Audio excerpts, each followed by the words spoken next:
Arman Tsarukyan should be fighting for the UFC lightweight title next, according to Muhammad King Mo, Lawal. Tsarukyan 23-3 MMA, 10-2 UFC, was set for a lightweight title shot against Islam Makhachev at UFC 311, but pulled out with an injury during fight week.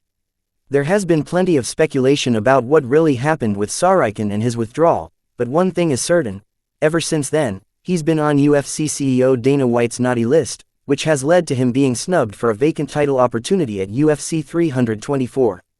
"I think this doghouse situation is petty," Lawal told MMA Junkie Radio. "You know, every person, every man or woman, will make a mistake, but I thought that in America, we're all about redemption. I feel like Arman has redeemed himself twice. He made weight as a backup, and then he put on an entertaining performance versus Hooker. So what else needs to be done? I don't understand what they're doing, that's their company. I'm just an outsider, but I feel like he should be fighting for the belt right now." Lawal, who coaches at American top team where Tsarukyan trains, doesn't understand why Tsarukyan has received this treatment from the UFC. Tsarukyan is currently on a 5-fight winning streak, including a win over former champion Charles Oliveira. He most recently submitted Dan Hooker in the main event of the promotion's first trip to Doha, Qatar. For now, Tsarukyan will be on the outside looking in as Justin Gaethje will fight Paddy Pimblett for the vacant lightweight title at UFC 324. "Paddy Pimblett is a great fighter, he's doing his thing right now," Lawal said. "He's great winning his fights. Gaethje is a great fighter himself, but I'm not sure if either of those two can beat Arman Tsarukyan. Arman to me is the top guy at that weight class, aside from Ilia Topuria. While Tsarukyan has been stellar inside the octagon, he has had a few incidents outside of it, which may be why the UFC is hesitant to book him for another title opportunity.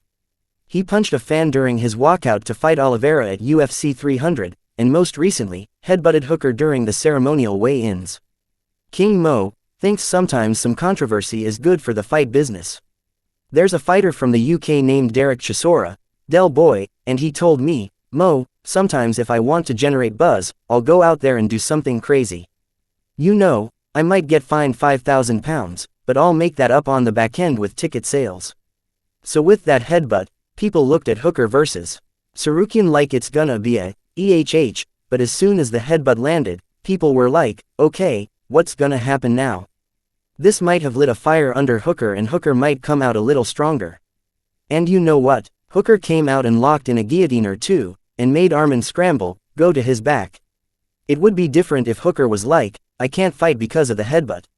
But that didn't happen. What did happen is people saw that, they shared the headbutt at the weigh-ins, and people became more in tune and more intrigued about the fight and the matchup.